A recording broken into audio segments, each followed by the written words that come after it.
Welcome to the Sportscast, your weekly source for Locksport news and sometimes interviews. This is episode 19, recorded October 10th, 2020. I'm your host, Charles Current.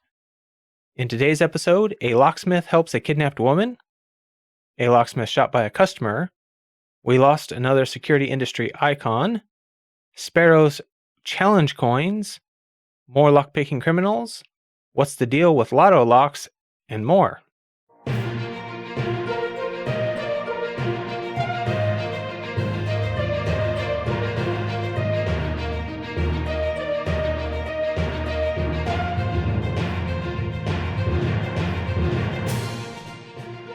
You can find this show on most podcast apps, YouTube, and at thelocksportscast.com. YouTube and a few of the podcast apps have restrictions that limit my ability to post full show notes, including all of the links. So for those apps, please go to www.thelocksportscast.com, where I have full show notes, including all of the links. We'll start off with a story out of Midway, Utah, sent to me both by Anarchy1 and Cherelle. Locksmith helps woman who wrote 911 on hand escape kidnapping.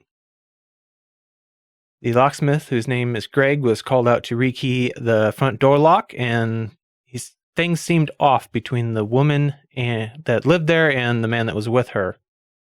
He said, there was a gentleman that was kind of hovering over her, wouldn't get really more than a few feet away from her. So he had to go out during the process of it. He had to go out and make some new keys at the van, and then he came back into the home, and he said, she's sitting there talking to me about what types of payment I take and everything, and she's kind of turning. She's at a little bit of a different angle. She's holding up her hand kind of like this with her palm open, and she has 911 written on her hand. So obviously that drew some attention from me, but I was wearing a mask, so I couldn't mouth anything to her. He also noted that she had to ask for her phone from the guy to pay Greg over Venmo. He said that was kind of another little red flag. She's showing me 911 again, kind of making sure that I saw it, and I made eye contact with her to basically let her know, yeah, I saw it. He then called the Wasatch County Dispatch to report what he saw there. The sheriff's office responded, arrested Grant Egerson on charges of aggravated kidnapping, interruption of a communication device, and assault. According to the sheriff's office, he previously dated the woman and became upset that she was dating someone new. Documents state he had a key to her house and showed up on October 1st, took the woman's phone, assaulted her, and made threats to harm himself and burn down the woman's home. The next day, Greg showed up for his scheduled rekey appointment. The woman told police that she had made the appointment before Egerson arrived because she didn't want him in the home. Greg said, the lady was pretty smart to be able to do what she did, and so it's not like I was trying to guess what's really going on. She gave me some great clues that there was an issue there. And he says, when I found out that he had been arrested, charged, and stuff, I was kind of like, okay, good, that's good. I'm glad the lady is safe and that nothing bad happened. And there's another story here about a locksmith that came up in one of my saved searches. This one out of Atlanta. A locksmith was shot October 8th after refusing to open the door of a Buckhead apartment for a man who would not identify himself, according to the Atlanta Police Department. APD said the shooting happened around midnight at the Millworks apartments near I-75. The locksmith told APD that after he refused to open the door, the suspect pulled out a handgun and shot him. Locksmith fled to Howell Mill Road and called police. The victim was taken to a hospital and was in stable condition, according to APD. Investigation to the shooting is ongoing. I'll have a story linked in the show notes that has the 911 audio from 2 different calls that came in about that. After seeing these 2 stories, it kind of made me think about locksmith safety, and one thing I wanted to bring up is that locksmiths, in a way, they have a lot in common with first responders, EMTs, firefighters, police, as far as they're going out to a location, in this case, in the middle of the night, go into people's homes, your first priority is to make sure the scene is safe. That's what they drill into us in EMT classes over and over again is scene safety, scene safety. Make sure the scene is safe. Make sure you're safe to be entering the scene and make sure the scene is safe for others to enter or don't enter. But also be very aware of your surroundings because that scene can change at any time. If your client in this case is getting agitated, if you think there's some threat, maybe come up with a reason why you need to go back to your truck for more tools or something to get away from that situation. And in the first story, there's a case of the locksmith paying attention to what's going on. He noticed right away, it sounds like, that something was off. And you really have to trust your gut in those circumstances. Now, I know if she hadn't written 911 on her hand, he really wouldn't have a good reason to call the police. Things seemed off. But he did a good job of getting away from the situation and calling police, not doing anything at the scene immediately that would have put himself in danger. So in that case, he appears to have done everything correctly. He recognized that there was a problem, and then he made his exit and called the police to deal with it. So very well done. And just right before I started recording this episode here, I received an email from Terrell. He wanted to make sure that I knew about the passing of a security industry icon, Aaron Fish. And he sent me a link to an article that's titled Aaron Fish, A Life Well Lived. Security industry icon leaves a legacy of technology advancements and community service. And for those of you who might not know, Fish, who retired almost 20 years ago, was the founder and CEO of Ilco Unican, the largest manufacturer of keys and push-button locks in the world and one of Canada's most successful companies. He also started a myriad of enterprises in the 2 decades since his retirement. Evidently, about 50 years ago, he developed and launched the first functional mechanical push-button lock. And on October 1st, he lost his battle with cancer at the age of 88. He's survived by his wife, Wally, and seven children and 20 grandchildren. Other than just reading the article to you, which would kind of be plagiarism, I can't really do the story justice. So I recommend you go check out the article that I'll have linked in the show notes. It goes into depth about him, his history, and the history of the Ilco company. So definitely, if you have time, go check that out. It's really an interesting story. He sounds like an amazing person. And then Redhead Lockpicker shared a fun little short video on YouTube that is an interesting wooden puzzle lock. It's an interesting little video. I mean, it's just a video short. It's nothing too long. It won't take you long to watch. I can't really do it too much justice, but it's this little sliding wooden block puzzle that you have to solve to get the lock to open, and then you have to solve it the opposite way to get the lock to lock. It's kind of cool. Redhead Lockpicker also shared a video about defeating a sliding chain lock using just a rubber band. It's a small demonstration on how to open the door with a chain on the inside, like in a hotel, which is, I believe, where they demonstrated this. The caveat is at least the way he did it, you pretty much have to get your whole arm in the door to do it. And it was pretty noisy and clumsy. So without a lot of practice, you'd alert the people inside the residence or hotel room pretty quickly, making that much noise. Medler wanted to make sure that we were aware that Sparrows is sending out these like plague challenge coins in some orders. There doesn't appear to be any rhyme or reason as to who gets them or why. So I sent an email off to Sparrows and just asked them, are they random? Are they included with certain products? Is it limited to certain countries? Anything like that? And what I got back was this simple cryptic little email that said, it's a mystery over here too. I didn't even know about the coins until the emails. Over here, everyone denies they exist. From what I can tell, it's random. What you order or where you order from doesn't matter. Strange thing for strange times. Sparrows. So, I don't know. Some people are interested. I'd kind of like to have one, but I didn't get one with my order. So, and then in community news, as of October 6th, Brummie's Corbin lock is still undefeated. It should be going to Corncob next, and you can do a search for hashtag #PickMyCorbin to see all the videos in this series so far, but it has gone through several different people. And the only one to get it open so far that I've seen was Cherokee because she managed to make a key to fit it. So we verified the lock works, but nobody's been able to pick it yet.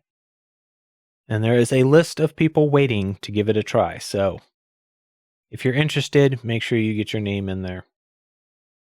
And Sherelle also shared with me a tweet by Hux or Huxley Pig. If you don't know who he is, just do a quick search. He is like the Abloy expert. He made the Silver Bullet disc lock pick that everybody covets. And he's got an updated tour around his LockFall Towers, which is his shop. For everyone who thinks their workshop is cramped, watch this and then tell me the same. He works out of an extremely small little shop. It's packed full of locks and gear, barely room to move in there. It's quite a funny video to watch as far as how much he managed to pack in such a small little space. And I'll have a link to that video in the show notes if you want to check it out. Terrell also shared a couple more tweets here. This one here is Tyler J. Thomas at I Like the Falcons on Twitter. So, I may be compiling a PDF of restricted keyway pictures for IDing assistance. Nothing patented, not trying to get sued. If you're interested in helping, slide in my DMs. You'll get the community result for your efforts and acknowledged. And I'll have a link to that tweet in the show notes in case you want to help him out with that little project. And he shared a tweet by Bobby Keys here that said, "This is a 3D printed plug follower designed by Foxy at Red Cat Imaging. I will not sell them, but I will add them in any order over $50 for free. They are made with an LED and it has an on-off switch at the cap on the end." So, and he's got a picture of it. It does a great job of lighting up the inside of the lock when you're trying to pin them. So something pretty interesting. I'll have a link to that tweet in the show notes. In karate belts this week, we have a new purple belt, Schubert 2700 or Schubert 2700. Congratulations on earning your purple belt. Craig 2.0 earned his brown belt. Congratulations, Craig. And then right before recording again, Bone in the Box made sure that I was aware that they had just announced a new black belt. And the announcement reads, "I would like to congratulate our newest black belt picker at DRA9I. I don't know how that's pronounced. I don't know if it's like leet speak and the 9 is a G or what. I don't. But DRA9I, who has decided to go all out and picked an incredible 10 black belt locks. The Icon R10, WSW, and SK6 Sparrows Extra Code, ASA Twin Combi, Twin 6000, Twin 2, EVA ICS, EVA 3KS, Urban Alps Stealth Key, and the Miwa U9. Wow. Congratulations, and very well done. I don't know how to pronounce your name, but I think you've proved you're a very capable picker. Redheaded Lockpicker shared a story out of Canada. It's a little old, it's from July, but Moncton man charged with 18 offenses, including sexual assault and firearm offenses. New Brunswick RCMP says on July 14th, 2020, they received a report of an assault that had taken place in the area. As part of the investigation, they executed a search warrant on his home and seized several firearms and other items. They arrested Lebenthaler on July 15th, he appeared via tele-remand and was charged with 2 counts of sexual assault, choking, 3 counts of uttering threats, 3 counts of possession of firearms without a license, 3 counts of knowingly possessing firearms without a license, careless storage of a firearm, careless storage of ammunition, possession of lockpicking tools, and possession of a prohibited weapon. And what makes this story interesting is that the way it reads, it appears he's charged with possession of lockpicking tools because they found him when they searched his house. Not that he was using them, not that he was carrying them around, but they served a search warrant on his house. They found them, and they're charging with them because he had them in his house. So it gives people in certain jurisdictions, especially in Canada, something to think about. Now, don't get me wrong. If he's guilty of the sexual assault charges, he should not be in possession of lockpicking tools. But as my wife and I cover on our podcast, True Crime and Consequences, people are charged and even convicted of things sometimes that they didn't actually do. And if the police suspect you of something and they issue a search warrant and they find lockpicking tools, evidently, at least in certain jurisdictions in Canada, they will charge you with that. Something to think about if you're in Canada. And out of Kentucky here, a story that I found on one of my saved searches. It was titled Second Person Arrested in String of Burglaries. A Louisville man was arrested and charged with 3 burglaries that happened in Hardin County in August.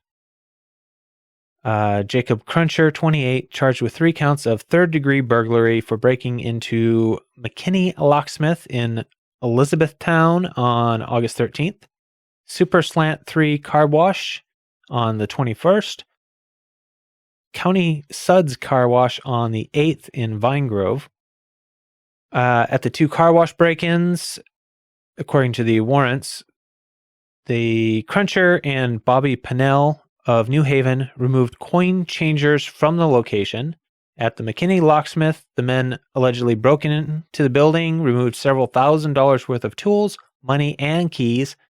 The warrant claims that Cruncher gave various business keys to others to commit additional break-ins.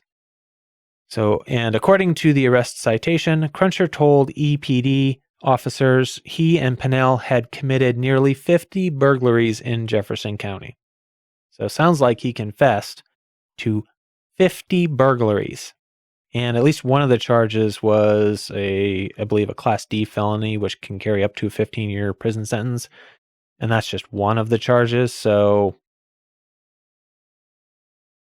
crime doesn't pay, people. Now, I'd like to take a quick break and say thank you to the people that made this episode possible. And we'll start off with the executive producers. We have Medler, Panda Frog, Michael Gilchrist, Starry Lock, and a couple of new ones, Williams Brain and Dave to be deciphered.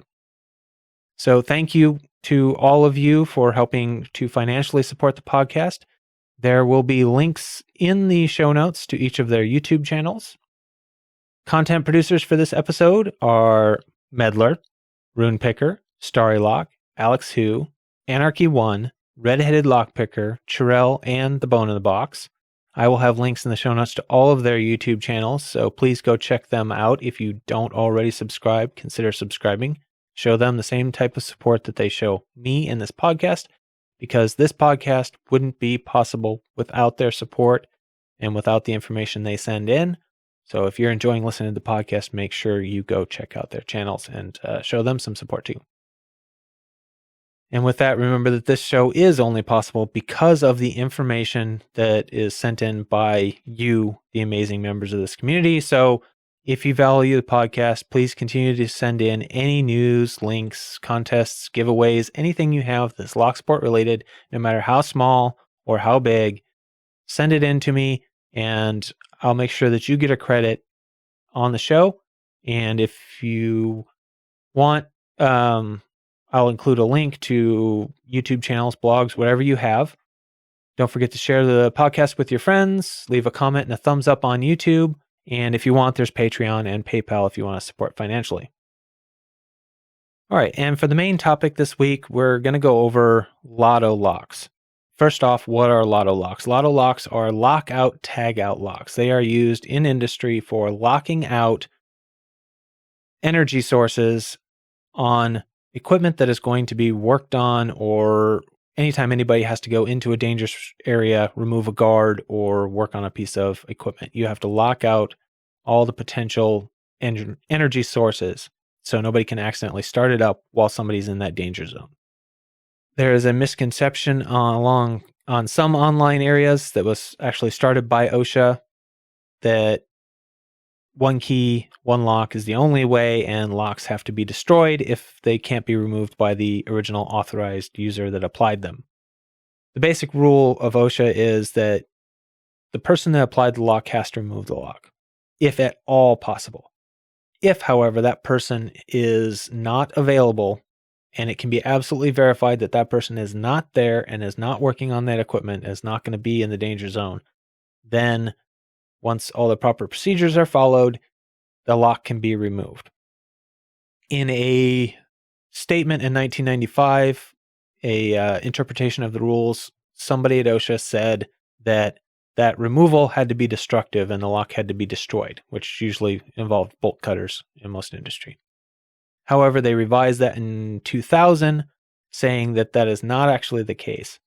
If sufficient policies and procedures are in place, you can use a master key, as long as there are procedures to make sure that master key can only be accessed by the person, the manager, or whatever that is in charge of doing that policy and follows all the rules. The one lock, one key rule, which we personally use at the plant I work at, is the simplest and the preferred method by OSHA, according to their statement. However, master key locks can be used instead of the one lock, one key rule, provided there are sufficient policies in place and those policies are strictly followed.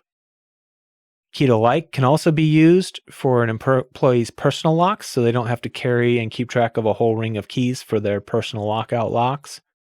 They can also be used in the case of a group lockout. So a group lockout, if you have a group of people working on equipment that requires multiple locks to isolate multiple energy sources, you can do what's called a group lockout. Locks are placed on all of the lockout points. Keys are stored in what's called a group lock box.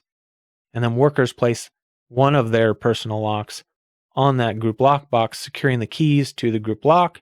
And that way they can be assured that nobody's going to access any of those while they're in there working on it. And you could use key to like locks in that case too, and just put one key in the lock box and everybody secures it. It makes it easier when you're having to lock or unlock multiple locks if they all take the same key. But they have to be used in very specific circumstances. I was going to go over, Brady actually has a really good explanation of some of this on their website. And the page is entitled 6 Considerations When Selecting Lockout Tagout Padlocks. And it's from bradyid.com. And it says, key different padlocks. Each padlock has its own unique key, ideal for ensuring that there is no potential key duplication when multiple maintenance personnel need to lock out equipment. Key to like padlocks. Each padlock can be opened with the same key. This option is beneficial when multiple locks are assigned to a single employee. However, it's important to remember that OSHA regulations, no employee should be able to open a lock applied by someone else. Therefore, keyed alike locks from the same set should never be distributed to multiple employees. This type of lock is mostly used when a maintenance individual is responsible for multiple machines or isolation points. It makes it easier to find the right key and reduces the number of keys on a keyring. And like I said, it can also be used in a group lockout situation. Master keyed padlocks. A master key can open all locks, including key to like and key different locks. This allows supervisors to easily remove a lock in the event of an emergency. In order for employees to retain exclusive control, master keys should be kept in a secure location that is only accessible to management. And make sure that all the proper policies are followed by that management. Grandmaster keyed padlocks. The Grandmaster key can open all locks grouped into 2 or more master keyed systems. This option is best for applications that with larger teams requiring multiple levels of supervisory access. In order for employees to retain exclusive control, Grandmaster keys should be kept in a secure location that is only accessible to management, just like the other one. And I'll have links here in the show notes for the Brady site and some OSHA websites talking about what lockout tagout is, what group lockouts are, and some of the 2 different interpretations, both the old one that said the lock had to be destroyed and the new one that says you can use mastered. On the subject of LOTO locks, why do they come, some of them, with plastic bodies, plastic shackles, high pin count cores? Well, the high pin count cores is pretty easy. The more pins, the more key differs.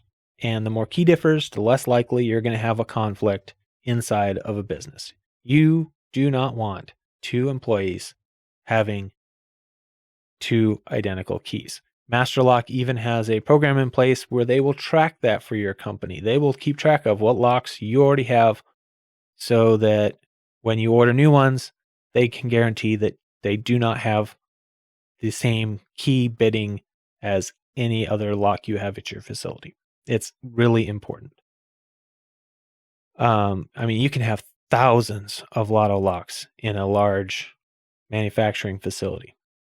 So it can be pretty difficult to keep track of. And as to why security pins, couple of different reasons I can think of. One is you don't want somebody to accidentally sliding a key in. Maybe it acts like a rake as it's sliding in and they're able to turn one that didn't actually fit their key. Security pins would help in that. And the other is maybe it's a manufacturing cost thing. Maybe they have, like Master Lock, maybe they have one line that does all of their 6-pin lock cores, pinning them up. And it would cost a lot to swap out security pins that they use in their better locks for standard pins. I don't know. All of this is just speculation because I have no knowledge of this. This is outside of my actual working with LOTO locks. Why plastic bodies? The only thing I can guess is because it's just cheaper and easier to produce. I know plastic, like nylon shackles, and plastic bodies together work really good for electrical use. There's less of a chance of anybody having an issue there. If it's a non-sparking, non-metallic, then it's not going to be conductive. It also can help with corrosion resistance in some areas. That's an issue where I work. But the metal shackles and metal balls in there, locking balls in there, don't help with that. And they don't need to be that strong. A nylon shackle and a plastic body, or a metal shackle and a plastic body, it doesn't matter in this case because the locks themselves don't have to be that strong. Quite often what they're locking isn't that strong. We use plastic lockout devices to secure valve handles and switches and stuff. They're not there to absolutely keep somebody who's intent on, if somebody is intent on bypassing it, they will be able to bypass it. The point is to keep anybody from accidentally, inadvertently causing somebody else harm. Somebody would have to knowingly break the lock or the locking device off to start this piece of equipment. And in which case, they're in a whole heap of trouble. But even if nobody gets hurt and you are caught doing that, you probably are going to be walked out the door as soon as somebody finds out.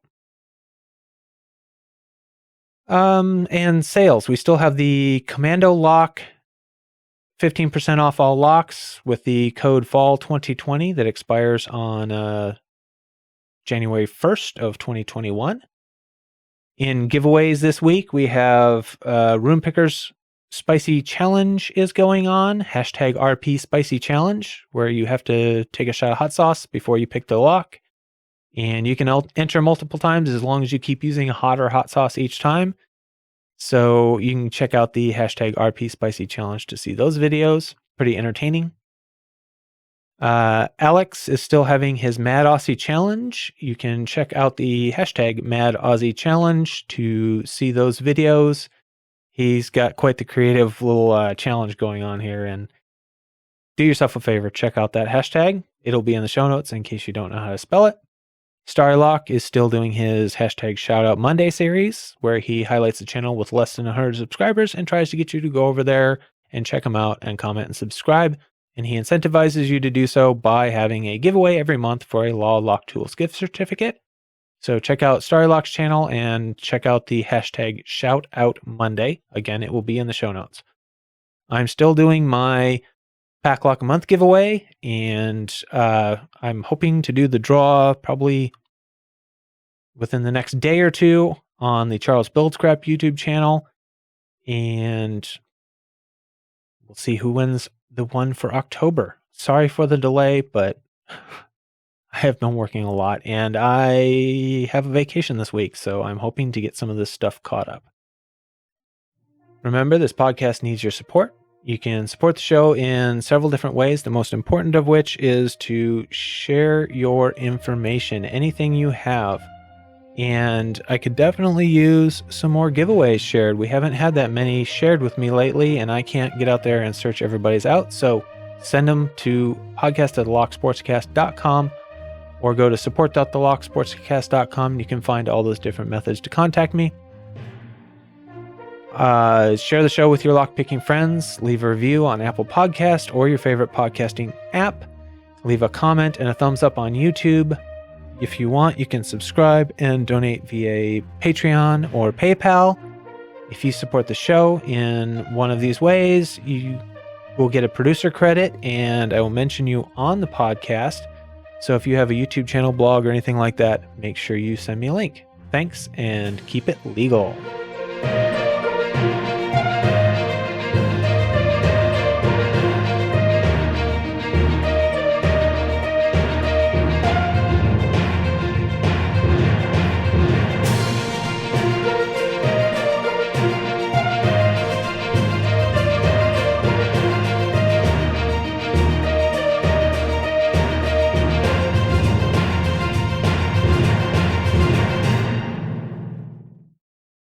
We'll move on to lockpicking criminal news. Redheaded lockpicking.